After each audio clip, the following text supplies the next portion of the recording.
প্রিয় দর্শক, সংবাদপত্রে বাংলাদেশ অনুষ্ঠান থেকে আমি রেজানুর রহমান আপনাদেরকে স্বাগত জানাচ্ছি। বিভিন্ন জাতীয় দৈনিকে প্রকাশিত খবরের বিশ্লেষণ নিয়ে আমাদের আজকের এই অনুষ্ঠানে অতিথি হিসেবে উপস্থিত আছেন নাগরিক সংহতির সাধারণ সম্পাদক শরীফুজ্জামান শরীফ। কেমন আছেন? জি, ভালো আছি। পত্রপত্রিকায় প্রকাশিত কয়েকটা গুরুত্বপূর্ণ শিরোনাম আপনাকে একটু পড়ে শোনাই, তারপর আমরা আলোচনায় যেতে চাই। প্রথম আলো, মুনাফার হার কমল সব সঞ্চয়পত্রের। জুলাই স্মরণ, স্বৈরাচার যেন মাথা চারা দিতে না পারে, প্রধান উপদেষ্টা বলেছেন। নিত্য নতুন ইস্যু আনতে থাকলে ষড়যন্ত্রকারীরা সুযোগ পাবে, তারেক রহমান বলেছেন। এক দলকে সরিয়ে আরেক দলকে বসাতে কেউ রক্ত দেয়নি, নাহিদ ইসলাম বলেছেন। দৈনিক যুগান্তর, গণতন্ত্র প্রতিষ্ঠায় সবাই ঐক্য বজায় রাখুন, জুলাই শহীদদের স্মরণে আলোচনা সভায় খালেদা জিয়া। পীরগঞ্জে সাংবাদিকদের নাহিদ ইসলাম, শুধু সরকার পতন নয়, জুলাই আন্দোলনের লক্ষ্য ছিল নতুন বন্দোবস্ত। দৈনিক সমকাল, পদ্মা সেতু দুর্নীতির মামলা পুনঃ তদন্ত করবে দুদক। কর্মসূচি উদ্বোধনের প্রধান উপদেষ্টা, স্বৈরাচার যেন আর কখনো ফিরে আসতে না পারে। কালের কণ্ঠ, জাতীয় ঐক্যের ডাক বিএনপির, সুযোগ থাকলেও বিসিএসে বঞ্চিত মেধাবীরা। আবু সাইদের কবর জিয়ারতে এনসিপির জুলাই পদযাত্রা শুরু। দৈনিক ইত্তেফাক, আগামীতে কেউ স্বৈরাচার হতে চাইলে জনগণ সঙ্গে সঙ্গে তাদের পতন ঘটাবে, প্রধান উপদেষ্টা বলেছেন। জুলাই ঘোষণাপত্র আদায়ে অনড় এনসিপি, বীরের রক্তস্রোত, মায়ের অশ্রুধারা যেন বৃথা না যায়, খালেদা জিয়া বলেছেন। বাংলাদেশ প্রতিদিন, নতুন বাংলাদেশ গড়তে হবে, প্রধান উপদেষ্টার সঙ্গে সিসির বৈঠক। ফেব্রুয়ারি এপ্রিল ধরে নির্বাচনের প্রস্তুতি। মোহাম্মদ তাহের বললেন, সংস্কারবিহীন নির্বাচন জামাত গ্রহণ করবে না। মানবজমিন, ফেসিবাদের পতনে সুযোগ সৃষ্টি হয়েছে নতুন বাংলাদেশ গড়ার। খবরের কাগজ, নির্বাচন নিয়ে সংশয় কাটছে, ফুল গিয়ারে প্রস্তুতি চলছে, সিইসি বলেছেন। স্বৈরাচার যেন মাথা চাড়া দিতে না পারে, জুলাই অভ্যুত্থানের মাসব্যাপী কর্মসূচির উদ্বোধনীতে প্রধান উপদেষ্টা। দেশ রূপান্তর, জাগ্রত জুলাইয়ে ফের ঐক্য, ফুল গিয়ারে নির্বাচনের প্রস্তুতি নিচ্ছে সিইসি। আমাদের সময়, ডক্টর ইউনূসের বার্তায় কেটে গেছে নির্বাচনী সংশয়। আমার দেশ, বিপ্লবের জুলাই স্মরণে একাত্ম জাতি। দিনকাল, ঐক্য বজায় রেখে নতুন বাংলাদেশ নির্মাণ করতে হবে, খালেদা জিয়া। কালবেলা শিরোনাম, নিজেকে নিরাপত্তাহীন ভাবেন অর্ধেক মানুষ। পিআর পদ্ধতি কতটা উপযোগী তা ভেবে দেখতে হবে, জুলাই অভ্যুত্থানের বর্ষপূর্তির সভায় তারেক রহমান। সময়ের আলো, ঐক্যের ভিত গড়ার প্রত্যয়। প্রহসনের নির্বাচনের দায় স্বীকার নুরুল হুদার। দৈনিক জনকণ্ঠ, 24-এর রক্ত যেন বৃথা না যায়, স্বৈরাচারের বিচারে ঐক্যের আহ্বান খালেদা জিয়ার। ইনকেলাব, ফুল গিয়ারে ভোটের প্রস্তুতি, নির্বাচন বানচালের পায়তারা, ফের প্রেসিডেন্ট ইস্যু। দৈনিক করতোয়া, স্বৈরাচার যেন আর মাথা চারা না দেয়, জুলাই অভ্যুত্থান স্মরণে মাসব্যাপী কর্মসূচির উদ্বোধনে প্রধান উপদেষ্টা।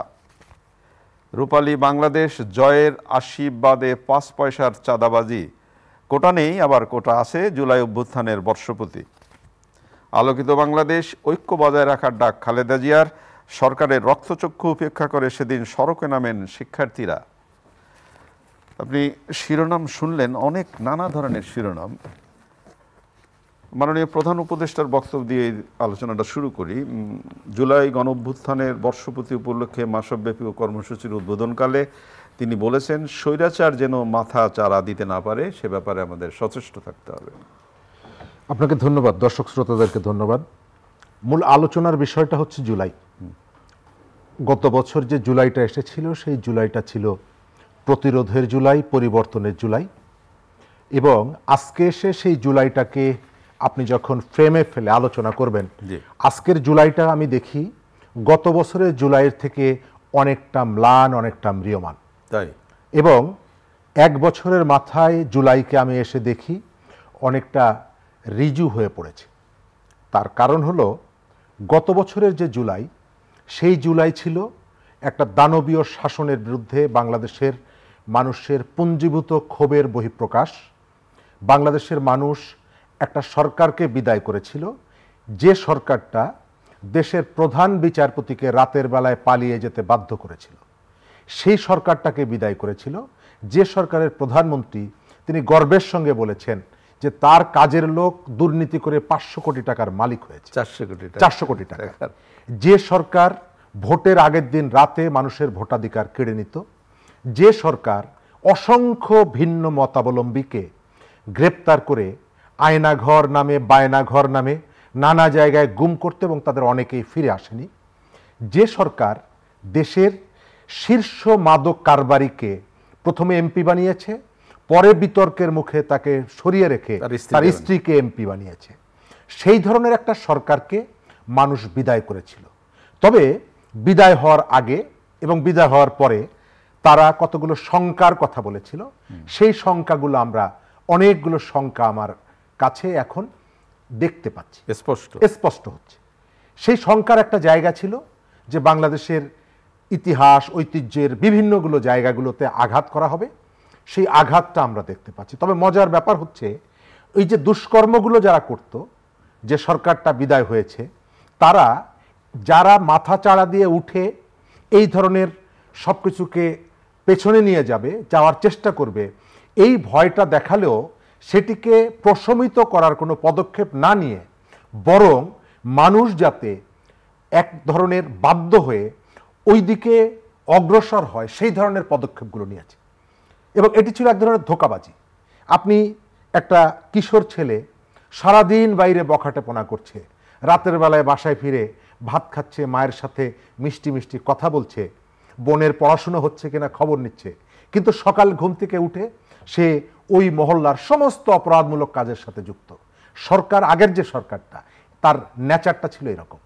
সে বলতো স্বাধীনতা বিরোধীরা এটা করবে, সেটা করবে, দখল করে নিয়ে যাবে, সবগুলোই সত্যি, কিন্তু নিজেদের যে দুষ্কর্মগুলো, সেই দুষ্কর্মগুলো তারা কোনোভাবেই নিয়ন্ত্রণ করেনি।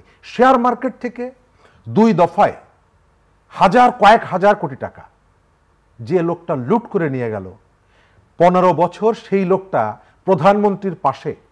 এবং আমি তো মনে করি যে খুবই ইচ্ছাকৃতভাবে এই কাজটি করা হয়েছিল, যে দেখ তোমাদের যে মতামত, তোমাদের যে কষ্ট, এগুলো আমি কোনো 4 পয়সার দাম নেই। শরীফ, আপনি এই যে ইতিহাস টানলেন, এই ইতিহাস তো সবাই জানি আমরা, এবং এই ইতিহাস সত্য, এবং কতটা কদর্য, কতটা অন্যায় ছিল সেটা সবাই জানে। কিন্তু এই যে 1 বছরে যে পরিবর্তনের কথা আপনি বলছেন, যেমন শিরোনামগুলো যদি আমি আপনাকে বলি, কারোর সাথে কারো মিলের খবর নেই, ঐক্য বজায় রাখার আহ্বান খালেদা জিয়ার, নিত্য নতুন ইস্যু আনতে থাকলে ষড়যন্ত্রকারীরা সুযোগ পাবে, তারেক রহমান বলেছেন। নাহিদ ইসলাম বলেছেন যে এক দলকে সরিয়ে আরেক দলকে রাখতে কেউ জীবন দেয়নি, আবার শুধু সরকারের পতন নয়, জুলাই আন্দোলনের লক্ষ্য ছিল নতুন বন্দোবস্ত। জামাত বলছে সংস্কারবিহীন নির্বাচন জামাত গ্রহণ করবে না। তাহলে এই যে আবার আরেকটা খবর বেরিয়েছে যে হয় ফেব্রুয়ারি না হয় এপ্রিল পর্যন্ত নির্বাচনের প্রস্তুতি নিচ্ছে নির্বাচন কমিশন। তাহলে হবে কি? আমি যে আলোচনাটা করলাম, ইতিহাসকে সামনে আনলাম, এটা সবাই জানে। তারপরে এই বিষয়টি বললাম একটা কম্পেয়ার করার জন্য, মানে আমাদের অগ্রগতিটা কতটুকু। জি জি।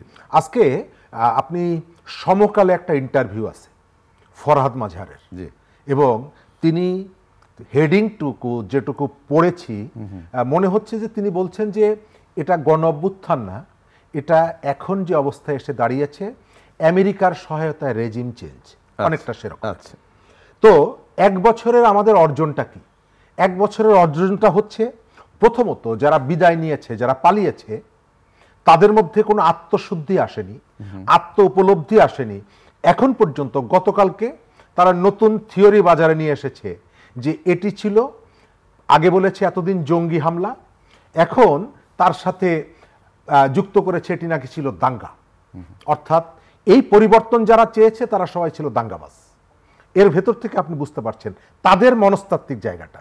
আমাদের জায়গাটা এই যে বন্দোবস্তর কথা বলছে, এগুলো সবই হচ্ছে ওই যে প্রয়াত মুহিত সাহেবের কথায় বলতে হয় রাবিশ। কেন বলতে হয়? বলতে হয় এই কারণে, গতকালকে বিএনপির যে সমাবেশটা হয়েছে সেখানে একজন মা, তার 2টো মাত্র সন্তান, তিনি উপস্থিত হয়ে বলেছেন আগস্টের 5 তারিখে তিনি তার এক সন্তানকে হারান গুলিতে। ওই সন্তানটি মারা যাওয়ার 3 মাসের মাথায় তার স্বামীর স্ট্রোক করে মারা যায় সন্তানের কষ্টে, এবং তার কয়েকদিন পরে ধরা পড়ে যে তার আর একটা মাত্র সন্তান বেঁচে আছে, সে ক্যান্সারে আক্রান্ত।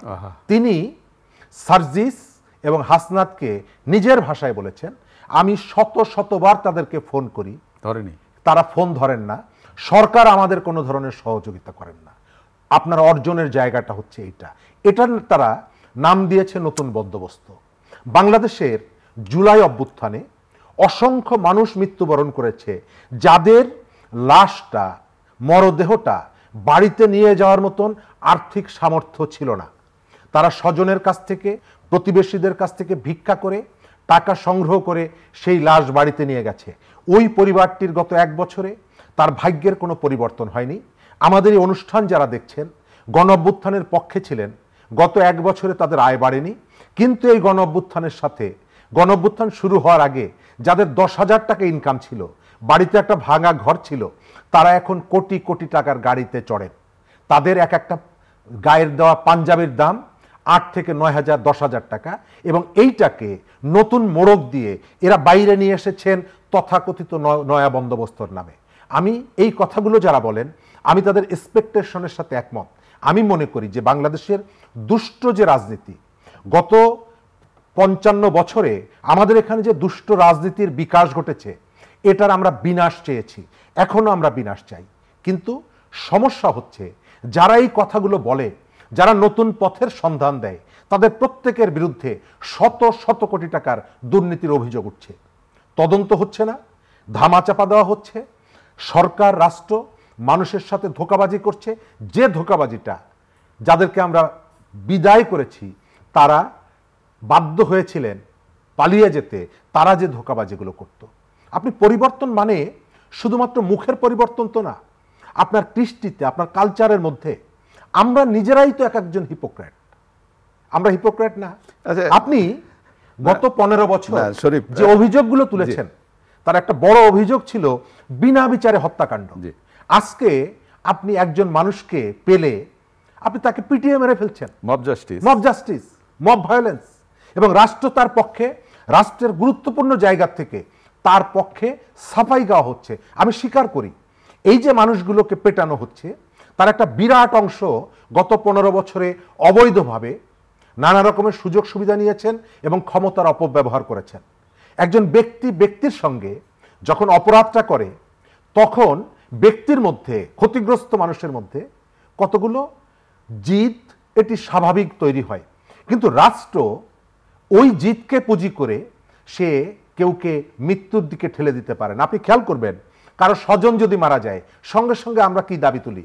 অবিলম্বে ফাঁসি দিতে হবে। আমরা কিন্তু বিচারের কথা বলি না, আমরা ফাঁসি চাই। কিন্তু রাষ্ট্র কি সঙ্গে সঙ্গে ফাঁসি দেয়? না, তার কতগুলো প্রসিডিওর মেনটেন করে, বিচারের ভেতর থেকে আগায়।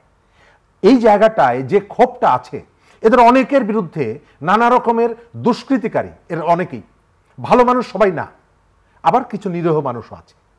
এই যে একজন নারী, কিছু ভালো মানুষও ক্ষতিগ্রস্ত হচ্ছে। কিন্তু অপরাধী যারা, অপরাধী নিরপরাধ যেই হোক না কেন, আপনি এই যে আচরণটা করছেন, যে মানুষটা গত 15 বছরে বিনা বিচারে হত্যার বিরুদ্ধে কথা বলেছে, সে এটিকে এখন জাস্টিফাই করছে, সমর্থন করছে নানাভাবে এটিকে। কিন্তু আমি আপনাকে যে প্রশ্নটা করেছিলাম,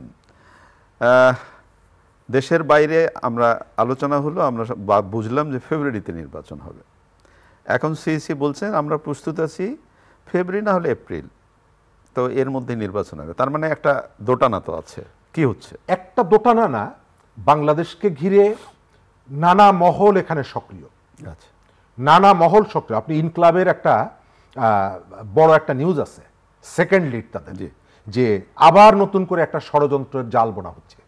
আপনি গত কয়েকদিন ধরে দেখছেন। নির্বাচনের ইস্যুটা আগে শেষ করি। নির্বাচন দেওয়ার ক্ষেত্রে সরকারের একটা অনীহা আছে, এটি স্পষ্ট। কেন অনীহা আছে? তারা অনেকদিন ক্ষমতায় থাকতে চায়। আচ্ছা, নাম্বার 1।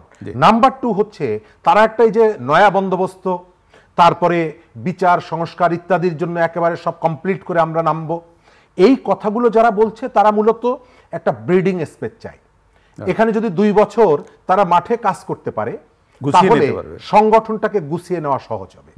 এই কারণে এনসিপি এবং জামাত দুটো দলই তারা সবসময় অভিন্নভাবে তারা এই পথে এগোচ্ছে। মজার ব্যাপার হচ্ছে গত 15 বছর বিএনপি নির্যাতিত হয়েছে এবং অন্যান্য ছোট ছোট যে শক্তিগুলোকে, রাজনৈতিক দলগুলোকে তার ডানার নিচে উত্তাপ দিয়ে বড় করেছে। এখনো আমি দেখতে পাচ্ছি তারা সুযোগ পেলেই বিএনপির বিরুদ্ধে নানা কায়দা ঐক্যবদ্ধ হচ্ছে। আপনি খুব চমৎকার একটা উদাহরণ দিলেন যে ডানার মধ্যে রেখে যেভাবে মানে বাচ্চাকে বড় করে মায়েরা যেভাবে।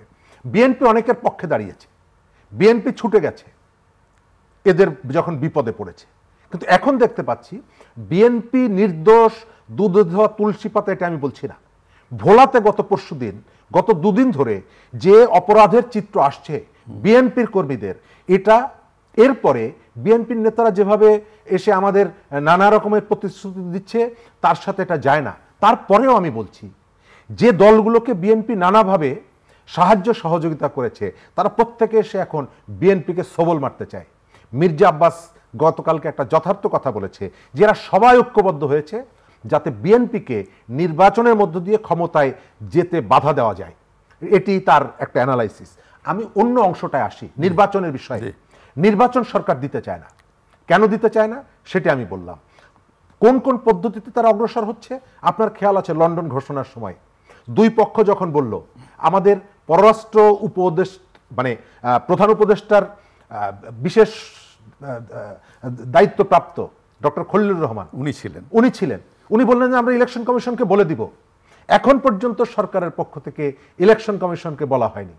প্রধান উপদেষ্টা দেখা করলেন, ওই আলোচনায় বোধ করি এমন কথা হয়েছে যে প্রয়োজনীয় সংস্কার করে আমরা ফেব্রুয়ারির মধ্যে,